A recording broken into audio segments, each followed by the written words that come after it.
Hi, welcome. In this video, I'd like to discuss the context of putting out challenges in the dog training world. Again, you see, I've seen them where a balanced dog trainer will challenge a so-called pure positive trainer to train the dog up to a certain level to prove their method. It'd be like some sort of a kung fu versus karate challenge.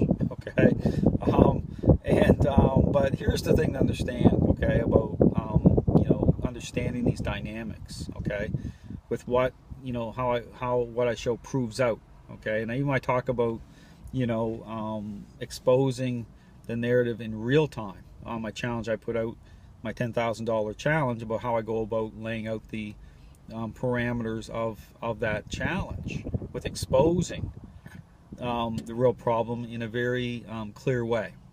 And this goes into understanding the depth of the issue here. Even when I talk about learning narrative with how it impacts a certain group of the population, and other trainers such as myself that could could employ that narrative at a certain level and it not have a negative impact on relational change happening with me personally.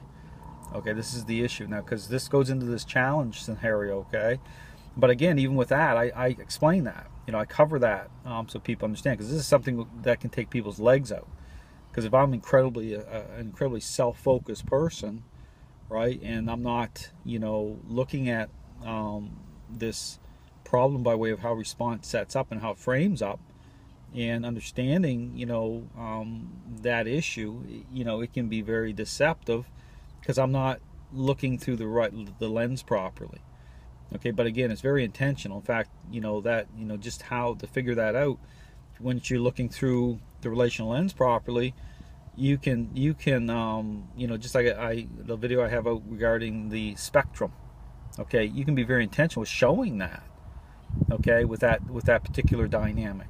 Again, I show it. You see my graph chart with all these dynamics, how they come together, including the relational need of the dog, the methodology itself, the level that the learning narrative, the role it plays at a particular level through balance training. You see all that.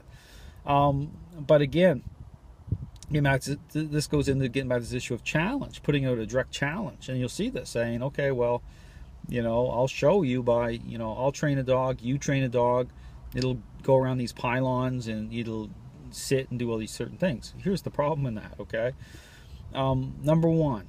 Okay, you may encounter a trainer. Again, this is not typical, but when people throw out names like Steve White, this is what you're dealing with, because you already how you think. Typically, all the dominoes fall the same place. So if you have a certain way of thinking, you're going to follow a certain ideological path. Okay, and but you will encounter a trainer who that narrative is going to have a negative impact on them.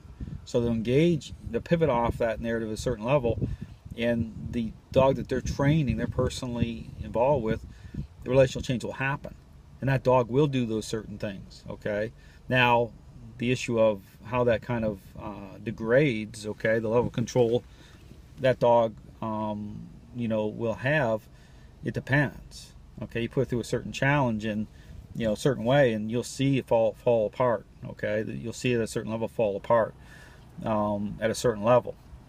Where that dog is not going to, response isn't going to hold together, because, the type of meaningful influence and how the motives have aligned, and how that kind of the relational glue that holds it together is not going to be like super glue. Okay, it's going to fall apart.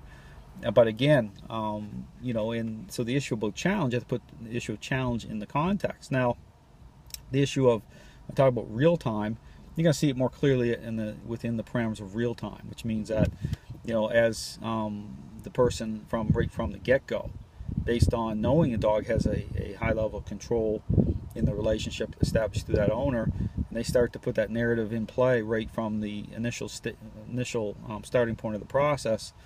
Okay, you can expose that very quickly. Okay, with engaging in certain interactions that are going to trigger a high challenge with the dog. And this goes right into even going from a sit to a down position.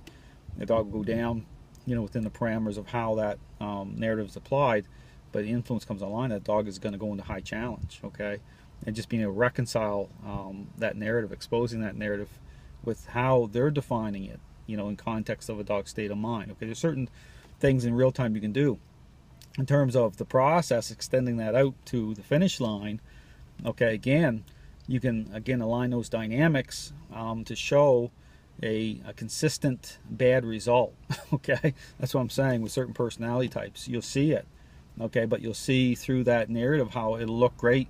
Again, the parameters of certain interactions, but the end result, when you put that picture to the test with the dog's motives and certain interactions and how that frames up, you'll expose it. Okay, it doesn't matter. But again, the people selling it or invested in it, they won't have any. This is why so much confusion. They won't be able to do that. But again, but to really put a true test on the narrative, which I can do that and establish the parameters to do that, both in real time and in the initial part of how that narrative's applied, but also in proving it out through the entire process itself and do a proper auditing process. You have to put certain parameters of how that kind of applying a set test, okay, through establishing and qualifying the motives of the dog and how these control issues manifest along the way. I can do that. Okay, and then anyone common sense can look at that and say, okay, so you can put those parameters, but that's the proper way to do the test. And with certain dogs, with certain individuals, you apply those parameters. So it can, everything I say, just understand, everything I say can be proven out in a very transparent way within the proper parameters of a true challenge or test.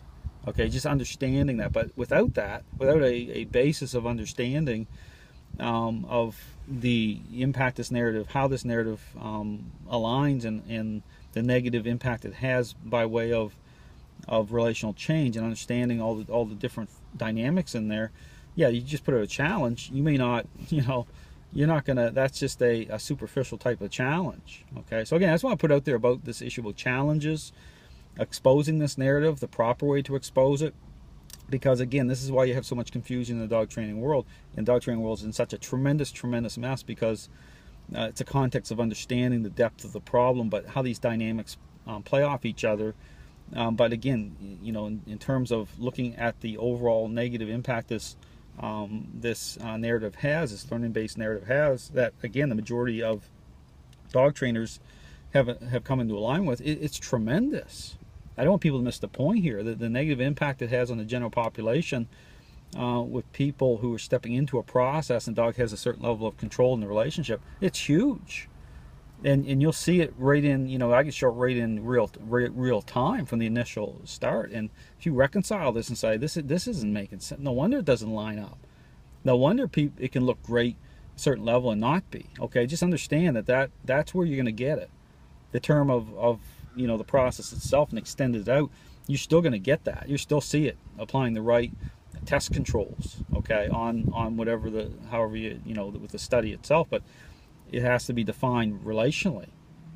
Okay, that's how you do it. But again, going back to Skinner, this stuff was never undertook this way, and now people wonder why he's got tremendous problems. And now, as a whole, the dog training community can't deal with this information.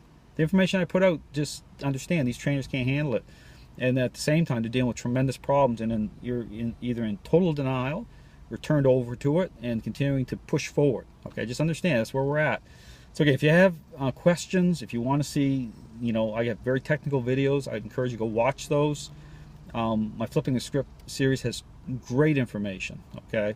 You might see people's names attached, but it's not a personal attack that way. I'm going through each of the different aspects, okay? However these different trainers define their style, I'm showing that narrative in there, and I'm taking people through the whole thing to give them a relational perspective as to the source of the problem. So again, I encourage you to check that series out as well. So thanks for watching.